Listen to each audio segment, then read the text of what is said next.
Welcome to Zim Celebrity TV. Tadzoka nedzimwe nhau dziri kupisa dziri kutendera pasocial media. Keti Masomera nevazukuru vambuya Nanda vachituka Taiti naKiki vachiti Mo Boys ramba wakadzvanya. Vana vanotuka maZimbabweans vanoti maZimbabweans havabetseri kana nechuni ivo ariwo mafollowers avo. Terai munzwe ngazvakaoma. Aiwa svikai toda kutaura kanyaya taona masiti emukomana wewo. Ko taimboziva kuti kamusikana kaya kaTaiti kanotodzikama kudaro. Maposa watofona. Maposa mabva matofona. Alo. Maposa watofona. Maposa mabva matofona. Alo. Aiwa dzimai live ke maposa munyatsotaura zvimi. Nhayo yamaposa. Nai Gumusa. Muri kuziva topic here kana kuti motipa topic? Topic hatisi kufonera here nyaya yemukomana uyu. Ndo yatiri kufonera munoti kudiwe. Inini ndinoti mukoma boys rambai makadzvanya nekuti mukomana uyu aneonererwa. Akatyora mutemo musadzore tsvimbo. Indiri kumira neGreat Hope because Great Hope ndo kwandopeta vanhu ndichiendesa. Taurai zvenyu vakabvira kuda kukasika kuita pride tuma tsvanao. Vakaona vaita tuma senzibichana. Vakaona sekuti vanyanya kurema. Vachikanganwa kuti vakauya palive vachishoropodza zvisingaiti kuti hatina basa neni. Saka nhasi vakuya vachitsema kuti Call. That reminds me, pavanga vachitsanangura pepe vanga vachitsanangura neEnglish anyway. It's none of our business, but it's our business. Because my followers avo kandivana oga. Ngavainde kwanotaura nana oga nevarungu vanatata. Vavo vaudze kuti tabatwa panonaka neGreat Hope. Munhu haungangotori phone number yemunhu kungoisa papublic. Usina kumbotaura nemunhu iye wototanga kubhasha munhu kuti hey hatina basa ne plus inini vanotondibhoera pride. Saka Great Hope petai munhu. Suwai muwani. Taimukoma Mo Boys ka guys. Tagai mukoma Mo Boys vanouya panapo vatitaurira chirungu. Chakadi kusvika vatetwa vanyanya kuita pride isina basa vana vangavabhodzika mambijana. Inini ndazomboswera ndiri busy but pane chandazoona achiti in front of our 800,000 followers we should apologize. Humble yourself down. Ipo pepe dai vangoti mukoma Mo Boys. Shuwa kutaura chokwadi chakangoita tisina kufunga tichiriwo vana hoona iti chiri kukura. Tisingazivi kuti zvichasvika uku tokumbira mutiregerero. Even tese tingadai takutoti sorry Taiti taikutukawo pepe. Saka zvaaramba 800,000 followers Mo Boys ramba wakadzvanya. Ichokwadi ichocho kana munhu uchinge watadza pamwe pacho panogoda kuti uzvininipisa hapadi pride. Wozvininipisa zvinhu zvofamba zvakanaka. Yeah. Alright, sisiketi. Aiwa, thank you God. Tichinzwawo vamwe kuti vanoti kudii. Aiwa, mira ichinzwa kuti vamwe vanoti ndinoti toko. Toko chatuwaro. Mukoma, ndototi mukoma Mo Boys rambai vakadzvanya musabvume kujairira.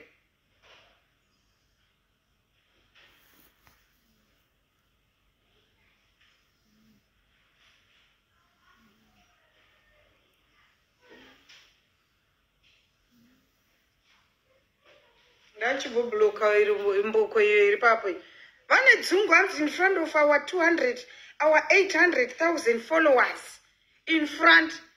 Tagai mukoma munetsi Mo Boys muvaudze kuti hanzi vanhu ngavasungwe namamasisiketi.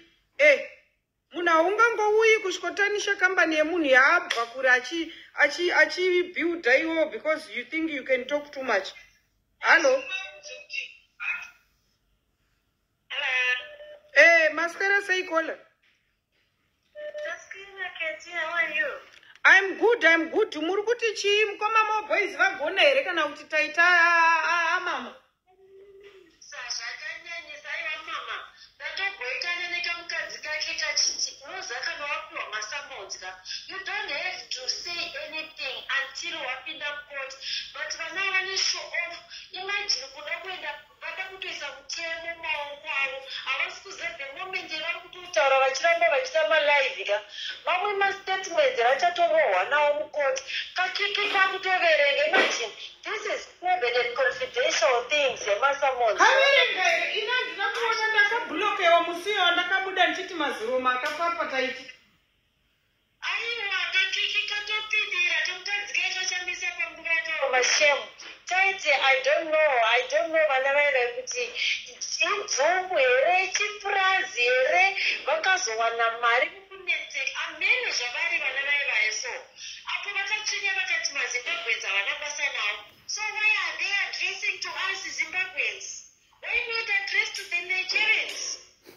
Asi vataura nechirungu here devangu vachiadresa isi vaitaura neshona apa kutaura kuti chirungu kahanzi hatigone chirungu hatisi kuchinzwa pane munhu wangu achitonyatonyunyuka chitomurwadzisa ipapo vakaposa vana vairainga vagonyatsoratidzwa muboys pamberi naye atigonera aiwa tinoti masamonzi nawo vanoenda mugupiwa chikoro. I think it's a lesson kune vamwe vanhu because vari kapride kanosvota vana vai vari kapride kanosvota. Inini taura chokwadi kamusikana kaya kaisani ndanyatsokaongorora but taita ane utsinye. Pane umwe musikana wandichakwidza panapa achauya achitsanangura zvaakaitirwa nataiti. Indakakudza kuti ndopeta munhu ndoisa kuGreat Hope. Taita ane utsinye. Great Hope vatori right 100% pamberi neGreat Hope anonzi Anuzha. More boys. And unoziva kuti chiikola vakutorwisana naGreat Hope imagine avasitozati mhosva vakutowedzera ivovo vakapusa vana.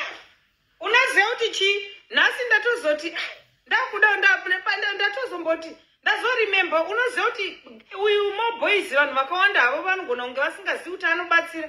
Anakamboita story yambuya vaya vaida kuparwa maziso vari kubhuere vakazonoparwa maziso kumarondera vakatanga kuona vaya moboys akacontributa mari. Pandakaita futi live yemusikana uya ane vabereki vakashaika paaccident vakafira there and there. Moboys reached out to me akati sisketi ndokumbira nhamba ndinobatsira even kana pasina mari yekuti mabhodha atorwe zvangu I can do it for free.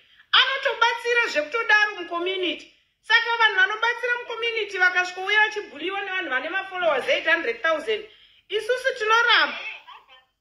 Andatotaura zvikanzi ndiri kutaura ndichadresa ku800 followers. 800 followers is nothing when it comes for someone because mutemo wekotika auite zvaunoda iweweka. Shamwari koti inokupeta zvekuti unoshaya simba rekugadzira skiti uchiziva kuti mari yeskiti iri kuenda kusuwi. Exactly. Aiwa ngoma boys vakuita panonaka toti pamberi neGreat Hope pamberi pagreen ipapo. Why calling people Zimbabweans? You are not urikuda kuramba uchisimuka you are not even proud to be Zimbabwean. Who doesn't know kuti Zimbabweans tiri bita tinotaurisa but even everywhere zviriko. Ma Nigerians vanongodzana kuti Nigerians we talk too much. Ma South Africans vanongobvonyongana vati kuzodawo zvitutumadza kuti hauna kana basa nesu. Saka enda unoadvertisera kama kambani yeku Nigeria neikoko kuvarungu.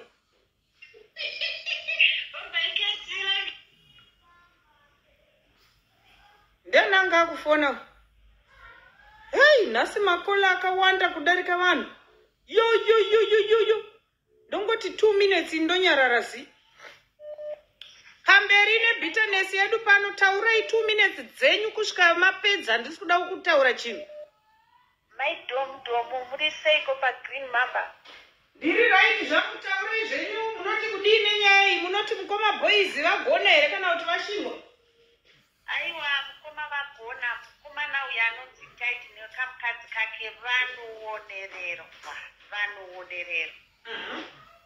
Ndikafunga uye mupengo akamutuka uye akamuridzira song akatora song akaita yake iye ndiye anobvumirwa kudya mari yepasocial media. Mwana wazuka here ndo mubvunzo wangu. Mwana uyu anoonererwa ende vane pride.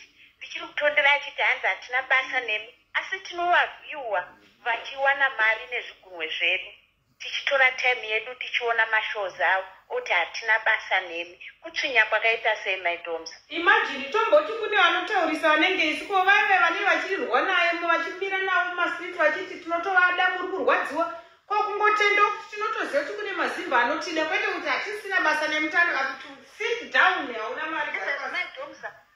Izvezvi maidomsa palive pane 940 mobva mati handina basa nemi saka wavingei palive.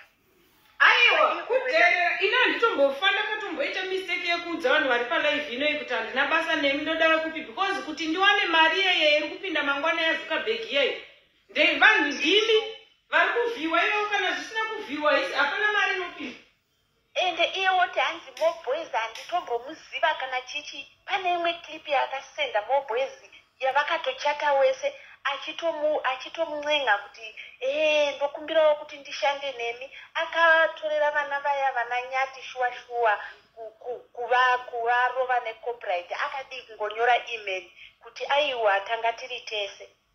Mwana uya ane utsinye uya.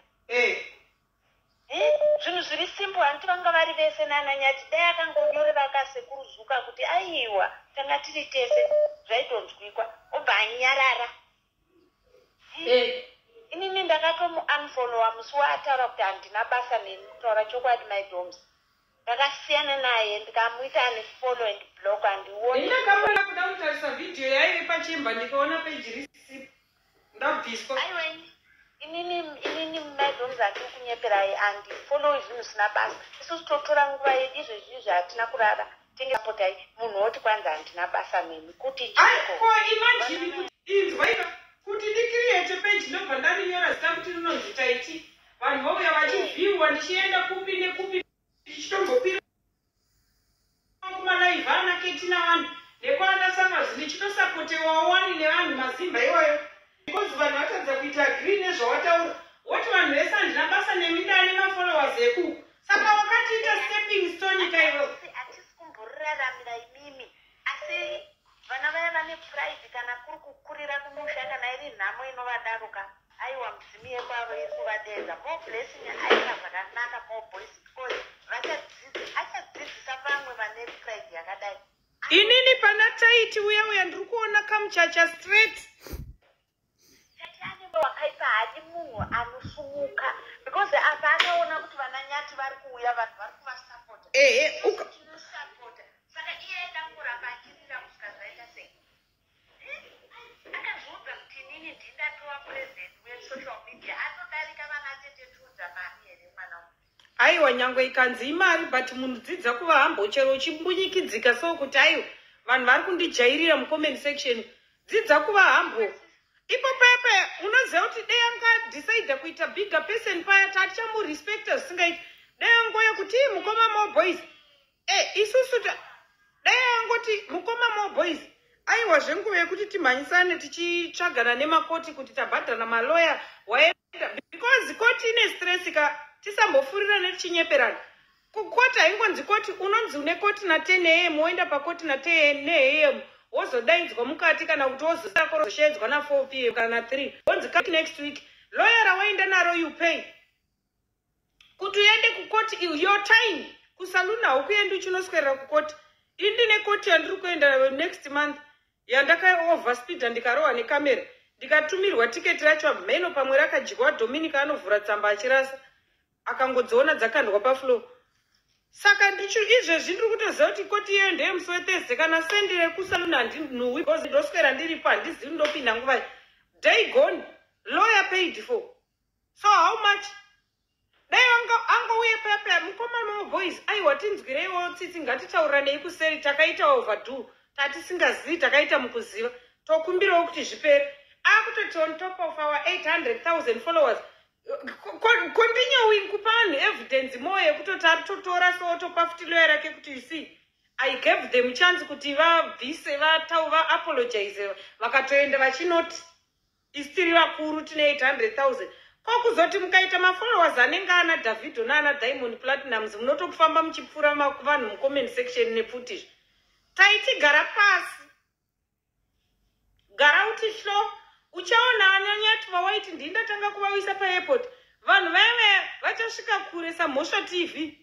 kumberi iwo wapera kare unongovirima so uri kuvirima semoto wemapepa. Mhosva TV akabuda muCape Town mune uhambones tarisai kwari hatisatambonzwa kana dhirama rekunzi ari kuitira vamwe utsinye kana kuti ari kutsikirira kuti usasumuka kana kuti chii. Mhosva tomuona achiita makolabhu nevamwe hatisatambonzwa dhirama. Iwo wakuda kuya nemaziromo anenge munhu apomberwa mweya mumaromo uchida kuti kutanga kuda kutsika pamusoro pevakadzi vakuru nevarume vakuru vanhu vanovhiwa zvinhu zvenyu zvakatofumukawo sezvedu muchinyengana kutoireti muchiita madhodhi pachemba vanhu vovhiwa matuzviweyo motofunga kuti muri kurira hamusi kurira tiri kuda kuona zvemadhodhi ko takamboenda kupi kwatakaona munhu achiita dhodhi pachemba takazvionera kwenyu kasaka ndokwatiri kuuya kuzozvitsvaga gara pasi nekanjapisi chida dei wakaroora mukadzi mukwaye kwaye akadzikama semukadzi wauyu wanhingirikiri taiti bheti wakatonotorawo njapisi yanga yapedzwa panonaka nevamwe yakutodzingwa unzi chienda kune riri remaromo iri chako chawaive desperate kutsvaga munhu wokuitisa maskitsi wakagara uchiita dhodhi rako regreen maziromo unoda kuuya kusvika kutsvagisa imwe bitterness saka muchacha zvinhu zvinoda kuita pride hunge mune mari musina manyanyobata mari mati mahora $20,000 ini mati mambobata 100,000 pounds chaiyo kuinzi iyi iri muakaundi yako 100,000 iyi moda kuuya 100,000 pounds mati maibata munoziva kuti pamalive penyu apa pane vakadzi vakuru nevarume vakuru vane £500,000 pounds mumaakaunzi mavo